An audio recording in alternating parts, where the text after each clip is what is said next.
Welcome guys, this is on a TikTok Live and we're recording this on August 14th, 2024. It's in the daytime, if you can see by the light in the background and all that sort of different stuff. Wednesday nights are important for us because Wednesday nights we have a combination of calls that literally go all night long, serving men. This is one of the biggest things that I would love to hammer into everybody is that what is so important and fundamental in a custody case is how you can balance the legal and the mental game. And at first, you got to deal with the legal. Like all of a sudden you're being sued. There's something coming in where you're having a restraining order. When you're served with your divorce papers, you don't know what's going on. You got to hire an attorney. And you might have been thinking about it for a while. You might have suspected it. Maybe you were completely blindsided by it. But right away, you have to be able to look, what do I need to do to get an attorney? How do I defend this?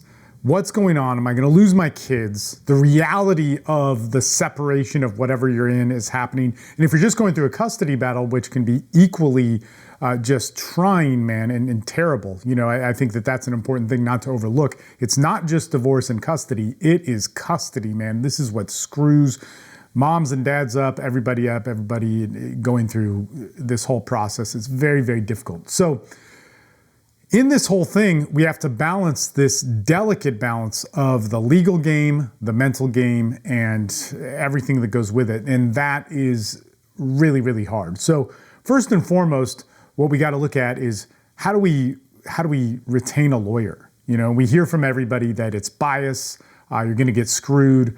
Attorneys are horrible people, all this sort of stuff. And this can all be true. This can all be very, very true. Like, you know, look, attorneys, you kind of want them to be a little bit insane in order to represent you, but at the same time, they're greedy. They're taking your money. Divorce is a business.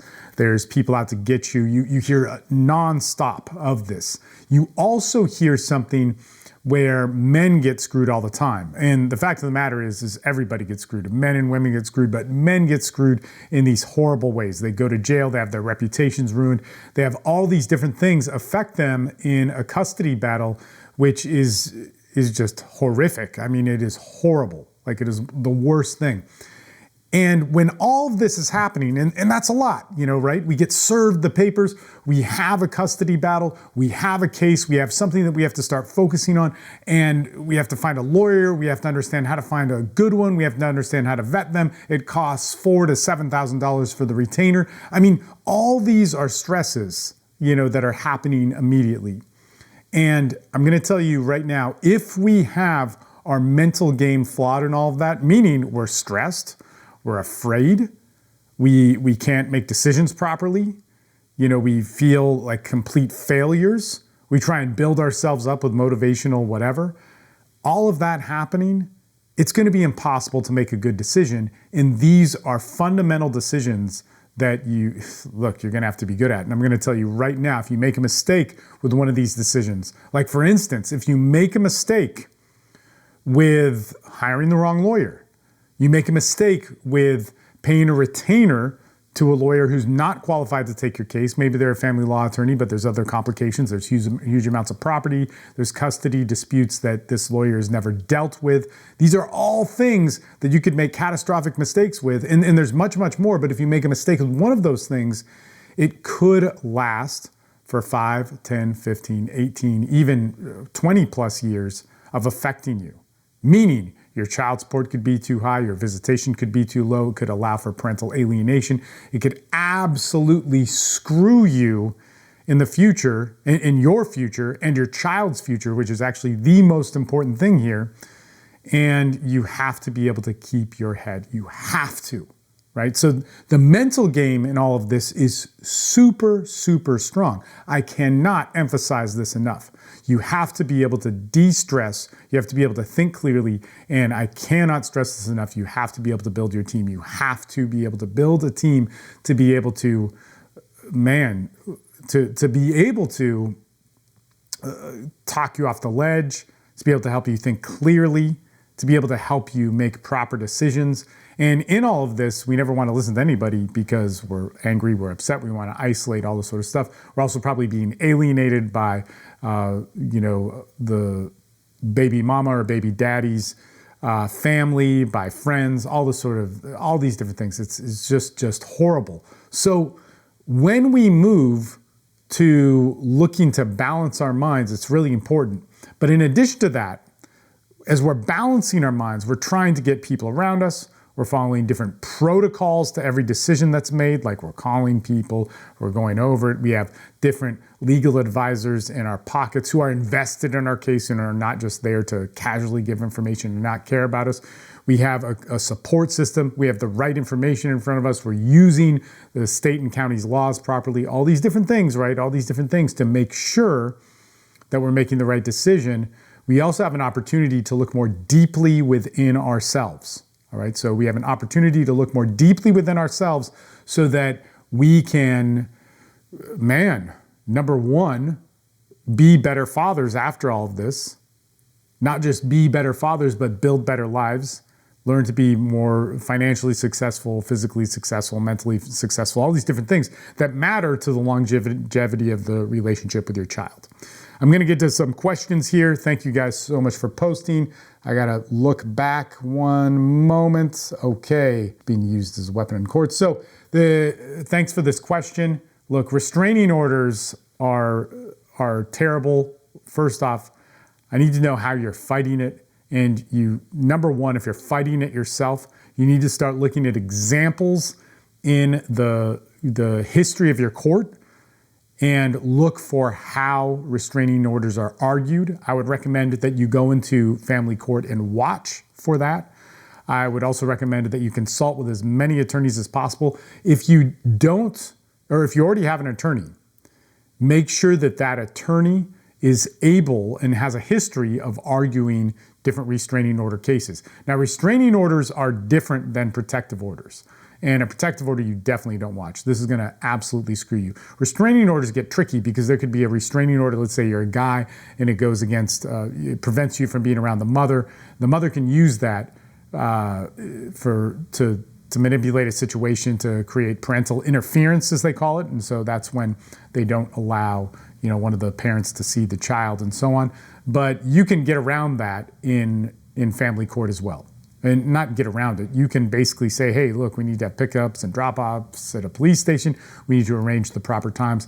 Because the courts, as screwed up as they are and as unfair as they are and how nuts they are, they do support both parents seeing the children. Now, if there's a protective order or something like that, then it all goes against you. And it immediately becomes terrible and unfair and all these different things. So hopefully that answers your question. But number one, you have to the boundary, right? The boundary that you live in is defined by the state and county and that judge. So if the state and county and that judge have a particular interpretation of the law, you have to fit within. You have to, man. I mean, and this is where it's so crazy, and this is where I say you need a support system. Fighting that battle is so difficult. And let's break this down really quick before I get to the next question here. And thank you guys so much for posting the questions and whatnot. But this is what happens to guys in cases. This is how guys lose, straight up. Okay, they get served their papers, they go to court, they get a lawyer, whatever, and something doesn't work out. And one small thing doesn't work out, like you didn't know how to deal with a restraining order. And when that happens, you go to court, your case gets shut down, the judge errs on the side of caution. We just did a live about this the other day, and I wish the live's posted permanently, or maybe I don't know TikTok enough anyway, whatever. But we were talking about a protective order, and this person's protective order got continued, meaning they got the protective order, they had a temporary protective order put on them. This is really bad, right? A temporary protective order is horrible. So they had a temporary protective order put on them. They go to court. They think they have everything covered. They have a lawyer, they have all the sort of stuff. And the problem was their lawyer was not experienced in protective orders. So they just thought witness testimony would be good enough and whatever. And they were in our group and we were like, man, I don't think that's enough. But he was super confident in his attorney. Attorney gets shut down. The judge is like, what the hell is going on? There's not enough evidence to prove that abuse didn't happen, so we have to err on the side of caution. This is terrible. This is one of those miscarriage of justice times. But check it out. A year and a half later,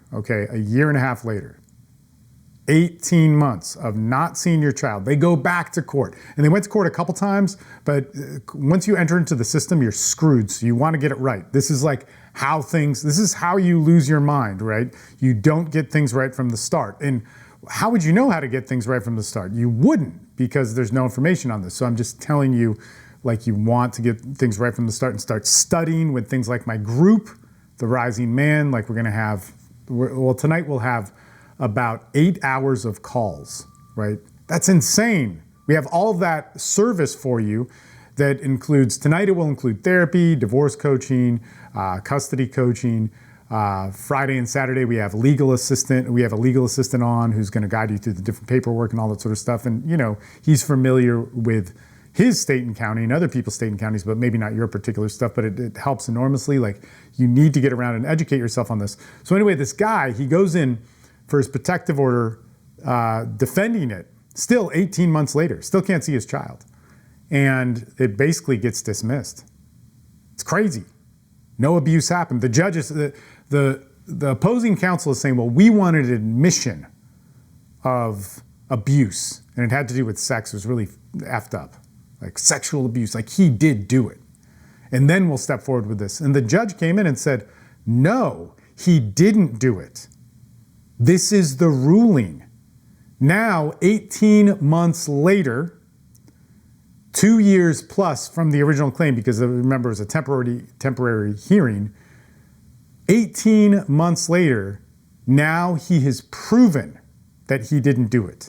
And the way he did that was through forensic psych evals and all sorts of different stuff. He even used the lie detector test, which is usually not admissible in court, and it wasn't. But the forensic psychologists and different people that were around and all the analysis of it and the doctors and so on, they used that lie detector test to work towards him. So you need to get it right from the beginning, or else you enter into the bureaucracy.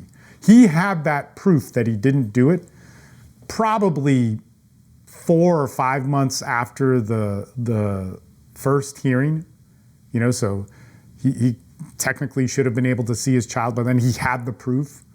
But all the delays and the going back and forth in court and other party delaying, mistakes being made, all these different things, they screw you. So you have to get it right from the start. You have to, right? Or else there is no justice. You're not allowing the already broken justice system, you're not giving them an opportunity to have any sort of justice whatsoever. I'm going to look at the next question here. Yes, man, and you're welcome. Man, it goes out to you. Look, if you can't afford my courses, that's the reason why we're doing these lives and all that sort of stuff. But I would recommend it. Look, if you can afford the $147, I would get on it. It's really good. And there's some other question that's lost. Okay, hello. My husband finished with his trial yesterday. He was awarded joint legal, but wanted it to be full. Okay, this is a big one. So when we enter into a custody case, we always want full custody, all right? And we want full custody. We want to have complete power. And there could be things which are deplorable that are happening to these children, okay? And we're like, this is terrible. This person should not be a parent. But the interesting thing is the courts are not going to award full custody unless there's abuse or drug use or severe neglect. Now, what we define as severe neglect might be different as to what they define as severe neglect or abuse or these things. And so this is why we have to start looking at, what do the courts say? What do the courts in our county, and specifically that judge, say? If you're walking into your court case and you just trust a lawyer, which you should, like lawyers, they're snakes and all these different things and they're greedy and yada, yada, yada. But I agree with working with lawyers. You can also do it yourself. You can do both, right? But when you're in a high stress situation, you need to have a team. And I think attorneys should be a part of that team. Okay, so jumping to this.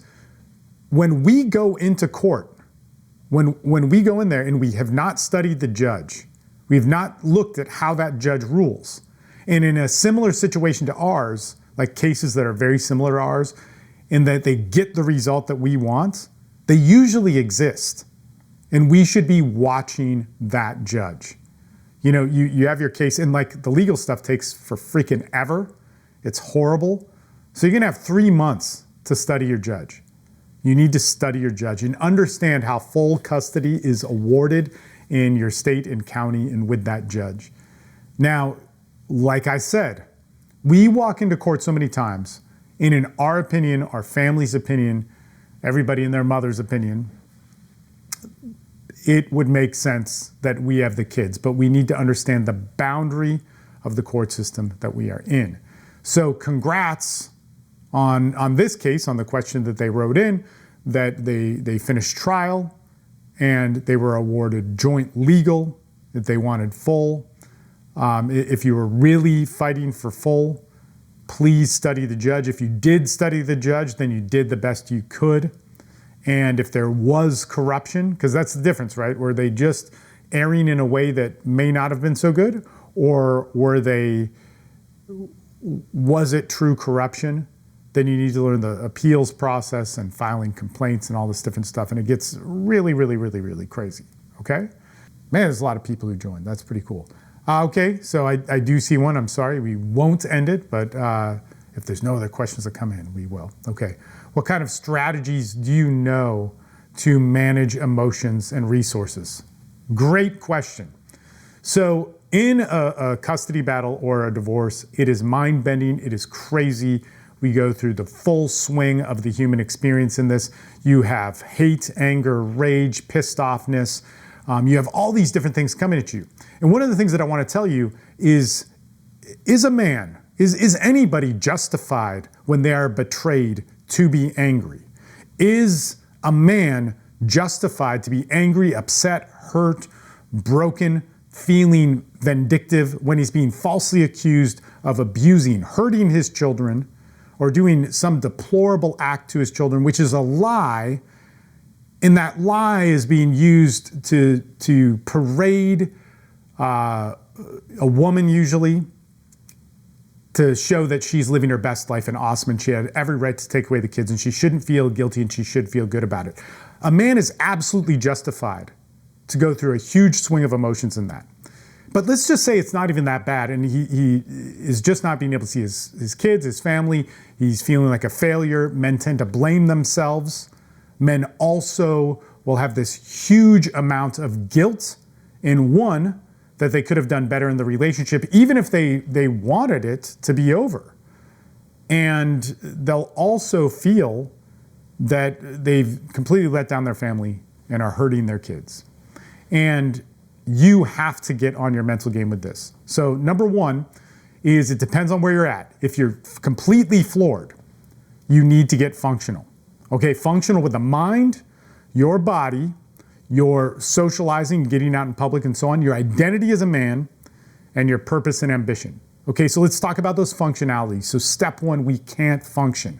We're depressed, we're pissed off, we can't balance our emotions. You know, we're going in and out of different thoughts. We might be suicidal, we might be all these different things. And of course, like, well, we'll get to this, but you know, you gotta reach out for help. You have to, if you need to be institutionalized, don't feel ashamed of it. You're going through something really crazy. But as we do this, right, functionality is gonna start out with the body. We need to be fed. We need to get our bare minimum of calories in. We need to walk. We need to walk outside.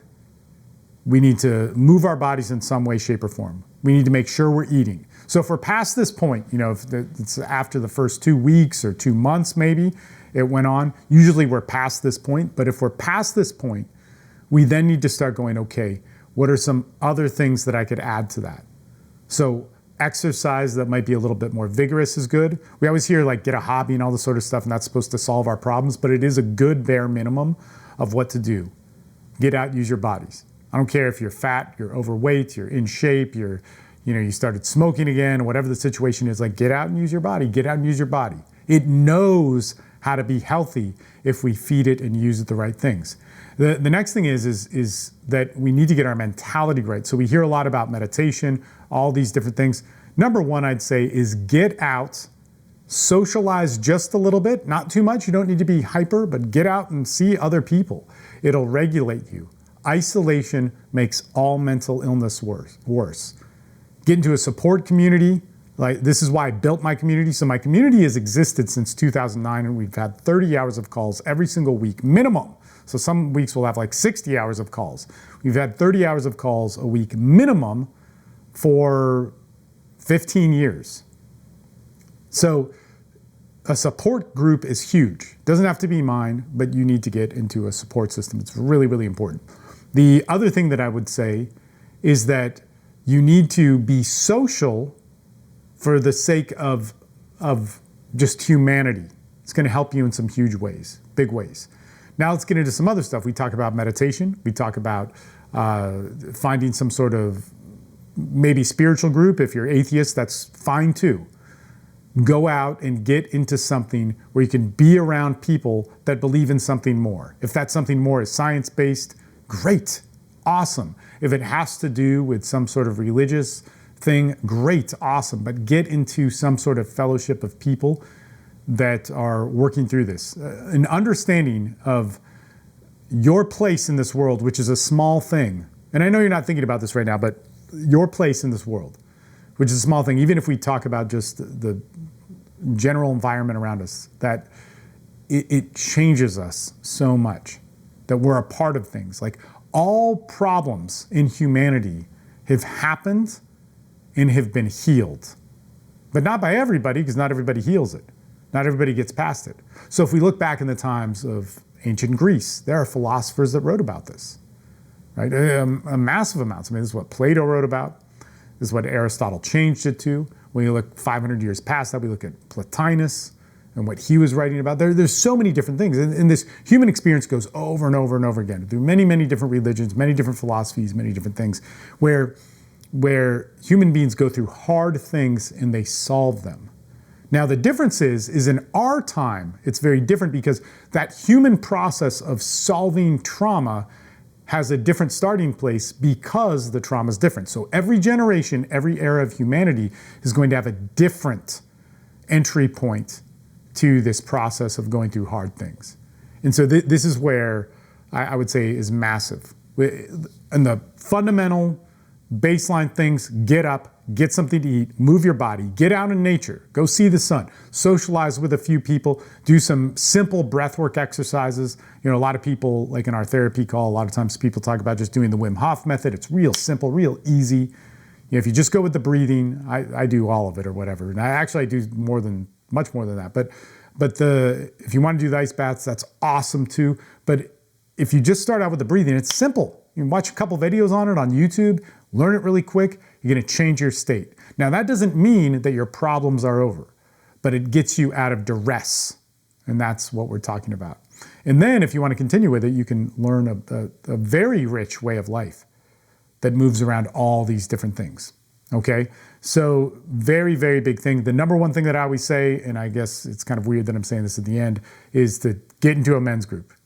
Get into a men's group, call 5 people a day, get interactive with it, get interactive in the culture of it. This is why I have a men's group, and just massively important.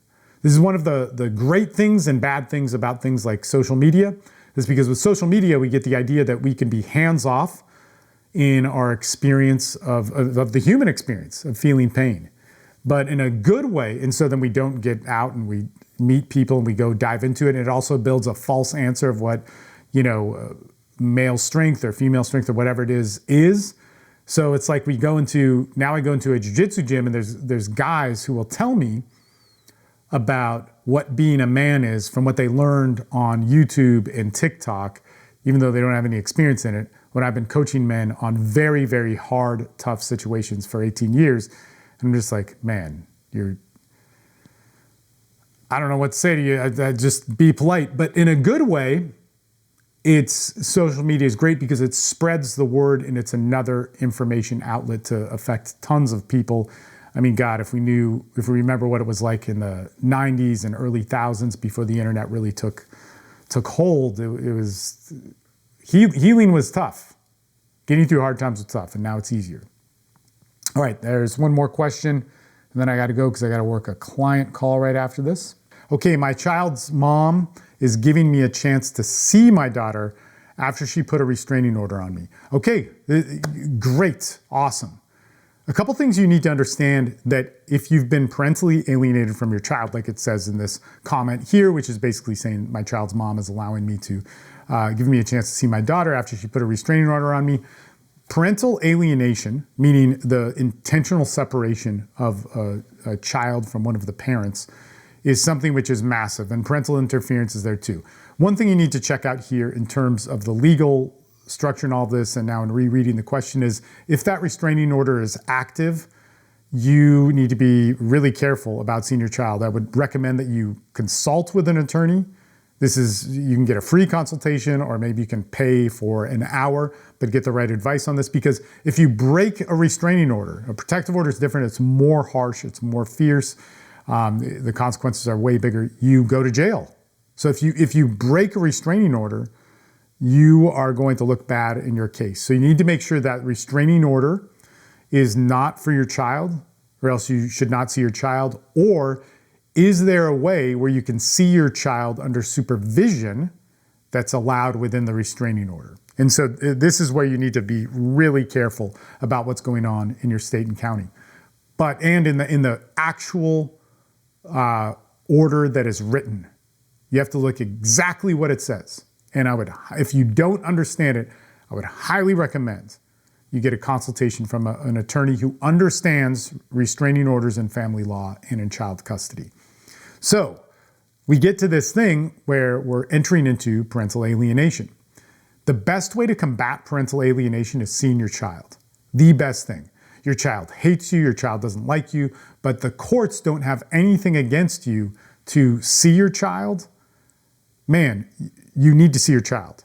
Your child could be brainwashed by the mother, could freak out and yell at you, all these different things. But if you don't see your child, then the lie of what an evil person you are and why your child needs to hate you goes deeper. And this is what you want to stop. You need to put yourself in between. It's one of the hardest things. It is one of the hardest things. And we have dads, and my story as well, but we have dads who have been apart. Just the worst things. Gone through parental alienation for 6 months, 3 months. But when it gets into years, it is tough. And for me, it was years. And your kids who used to love you now hate you and are terrified from you. And you need to build that back. For me, I've been active in my child's life for 8 years. And it affects them for the rest of their lives when you alienate a child from a parent. Even if you try and amend it, it causes a huge effect. And it puts all these crazy things on it. Another thing that I'm going to say with this that's really important is don't talk trash on the mom. Do not do that. She's already doing it on you. All these different things, do not do that. And the reason why you don't want to do that is it'll confuse the child. My 2 sons that didn't get to see me for 8 years, I do not talk about their mom with them. They've figured out a lot. They realized that something went on that wasn't fully true and that hurt them the most. Like, I always thought it hurt me so bad because it did hurt me so bad. But once I started seeing them again, I realized it hurt them the most. And it's like, well, your mom, she likes to care about these things or whatever. But it's all good. We both care about you. This is what I will say, even 8 years later in it. Maybe when they're adults, have kids, we'll have a bigger discussion around it. But that's one of those things that they're already confused enough. They're already confused enough. They don't need to go, man, my mom lied to me and I'm going through adolescence and I'm angry and I'm ready to just go nuts with all of my hormones and yada, yada, yada. No, you don't need that. They'll have questions about it. There'll be all sorts of stuff. But what you need to do is show up and be a father for your child. If there still is an active restraining order, you have to be careful about that. You have to. I've got to warn you about it. What is this? I disagree with not telling the mom. I think it's important not to shield the kid. I guess it means not telling them about the mom.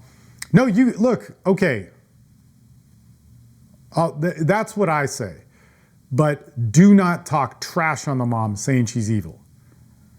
And I wouldn't go, man, I wouldn't go into it. I would not go into it. I just wouldn't. You can say, look, there was a restraining order put on us, mom and dad are fighting, that sort of thing, but I wouldn't give your opinion about her. No way. And I would even say that when you look at the trauma and pain that this causes children, first, so when we get to parental alienation and we look at trauma and pain that is put upon children, we then go, man, F that, we should tell them we need to stop it. But then when we do that, we're actually missing a big point. We should stop it, absolutely, but we need to stop it in the courts. If we stop it in a way where it can't be stopped, like gossiping to the kids, the amount of pain that this causes. I mean, like if this continues, doubt with at least one parent that they think is a liar, that they think is half of them, that they think is out to get them. Men and women do stupid things in custody battles, and they do things that make children terribly confused. So the more that we do that, if you look at suicide rates, it's crazy. Like if you look at suicide rates of children as they're adults, dysfunctional relationships, not being able to have a relationship, personality disorders that are tremendously confusing, narcissistic personality disorder, borderline personality disorder, depression, of course, suicidal thinking because there's higher suicide rates, addiction. When before I worked with people in divorce and custody, and still to this day, this is what I work with. I work with people who have major, major psychological problems. And if we could stop those things, we should. And one of the things that's consistent in all of those, when you look at how bad addiction screws people up, is problems at home with the parents in a whole variety of ways, not just one. And it is disturbing.